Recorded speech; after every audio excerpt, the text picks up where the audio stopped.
வாங்க ஐயா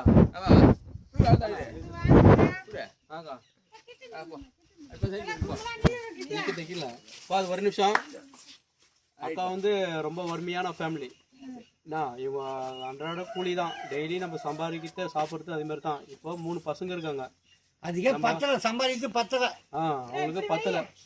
இல்லை இருக்கட்டுமா அவங்களுக்கு வந்து சம்பாதிக்க வச்சு சாப்பிட்டு வச்சுன்னு குழந்தைங்க இது பண்ணின்னு பார்த்துன்னு போகிறாங்க. நம்ம ஒரு சேவிங்ஸ் நம்ம எதுக்கு நம்ம காசு சேர்த்து வைக்கிற தெரியுதா?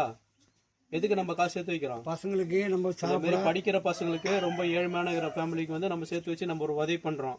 அது உங்களுடைய எல்லாருடைய உழைப்பும் அதில் இருக்குது. நம்மளும் பண்ணுறோம், எல்லாருமே சேர்ந்து தான் பண்ணுறோம் இதை. அதனால் பாப்பாவுடைய குடும்பத்தை பற்றி நம்ம நேற்று தான் கேள்விப்பட்டோம், இவ்வளோ நாள் தெரியாது. தம்பி ஒருத்தருக்கா, இன்னொரு தம்பி எங்கம்மா?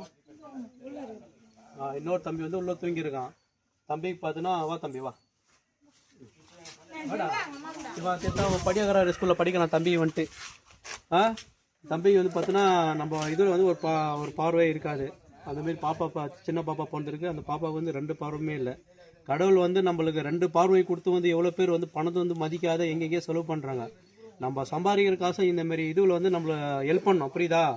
இந்த பாப்பா வந்து நிறைய இடத்துல பார்த்தீங்கன்னாக்கா குழந்தை கொஞ்சம் இதுவாச்சுனாலே ரோட்டில் போட்டுருது, எங்கன்னா ஆசிரமில் கொடுத்துருது, அந்தமாரிலாம் பண்ணிட்டு போயிடுறாங்க. ஆனால் அந்த பாப்பா வந்துட்டு நான் அந்த 10 மாதம் வயிற்றில் சுமந்து கோசம் அந்த குழந்தைய நானே வளர்த்துக்கிறேன், நானே பார்க்குறேன்ட்டு ஒரு சேலஞ்சே அந்த பாப்பா வந்து வளர்க்குது. இது ரொம்ப பெரிய விஷயம். இந்த பாப்பாவுக்கு எல்லாருமே தயவுசெய்து நல்லாம நன்றி சொல்லணும். நம்ம கண்டிப்பாக இந்த குழந்தைய வளர்க்குறது வந்து பெரிய விஷயம் கிடையாது. உங்களுடைய எல்லாருடைய சப்போர்ட்டும் அந்த குழந்தைக்கு இருக்கணும். சரியாப்பா? நீங்கள் எங்கே ரோட்டில் பார்த்தீங்கன்னா கூட அந்த தம்பி பாப்பா எங்கே வந்தாலும் உங்களால் முடிஞ்ச ஹெல்ப் கண்டிப்பாக பண்ணோம். அக்கா வந்து நீங்கள் எல்லாரையும் உங்களை பார்த்துக்கிறாங்க. உங்களால் முடிஞ்ச ஹெல்ப் நம்ம பண்ணோம். யாரும் வேணான்னு சொல்ல மாட்டாங்க. நம்ம தேடி ஒரு பர்மிஷனோட கேட்டு தான் நான் பண்ணுறோம். இப்போதைக்கு நீங்கள் கொடுத்த காசு நம்மளாம் சேர்த்து வீட்டுக்கு தேவையான அரிசி பருப்பு எண்ணெய் எல்லாம் வாங்கிட்டோம். குழந்தைக்கு சோப்பு ஷாம்பு பேம்பர்ஸ் எல்லாமே நம்ம வாங்கிட்டு வந்திருக்கோம். இப்போ வந்து நம்ம குழந்தைக்கு தம்பிங்க வந்து எந்த சைஸில் இருக்காங்கன்னு தெரியல. நம்ம ட்ரெஸ்ஸு வாங்கினல, அதனால் தீபாவளி ட்ரெஸ்ஸு வந்து நம்ம வாங்கி கொடுத்துருவோம். பாப்பாவுக்கு சரி அக்காவுக்கு, வீட்டில் அவருடைய அண்ணாக்கு, தம்பிங்க பாப்பாங்களாம் இருக்காங்களா, அவங்க ட்ரெஸ்லாம் சேர்ந்து நம்ம வாங்கி கொடுத்தலாம். இப்போ நம்ம பார்த்துக்கணும்ல, ட்ரெஸ்ஸு வாங்கி கொடுத்தலாம்.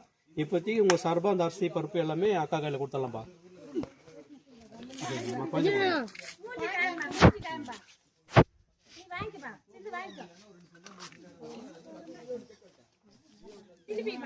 பாப்பா பாருங்கம்மா,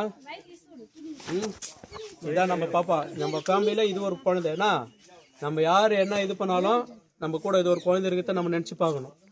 நம்ம வீண் செலவு பண்ணுறத வந்து எல்லாம் இதுமாரி குழந்தைங்களுக்கு இதுதான் நம்ம பண்ணோம். இந்த குழந்தை வந்து நம்ம நிறைய சமுதாயத்தில் பார்த்தோன்னா இதுமாரி குழந்தைங்களாம் ஒதுக்கப்படுவாங்க.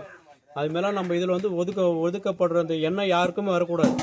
அவங்க இது முடியாமல் இருந்தாலும் நம்ம நானே சப்போஸ் இல்லை நான் ஊருக்கு வெளியூருக்கு போயிட்டேன்னா கூட சரி, நீங்கள் ஒரு சந்தோஷமாக அது ஒரு கோஆப்ரேட் பண்ணி இந்தமாரி பார்ப்பாங்களாம் நம்ம ஹெல்ப் பண்ணோம். சரியா? உங்களுக்கு எல்லாம் ஞாபகம் இருக்குல்ல? ஓகேப்பா, உங்களுக்கும் ரொம்ப நன்றி. என் பேச்சு கேட்டு நீங்களும் ஒரு மரியாதையாக ஹெல்ப் பண்ணலான்ற ஒரு இதில் வந்து எல்லாமே பண்ணுறீங்க. உங்களுக்கும் மிக்க நன்றி, ரொம்ப நன்றி சாமிங்களா. ஓகே, அந்த அரிசி பருப்புலாம் அக்காட்ட கொடுத்துருங்க.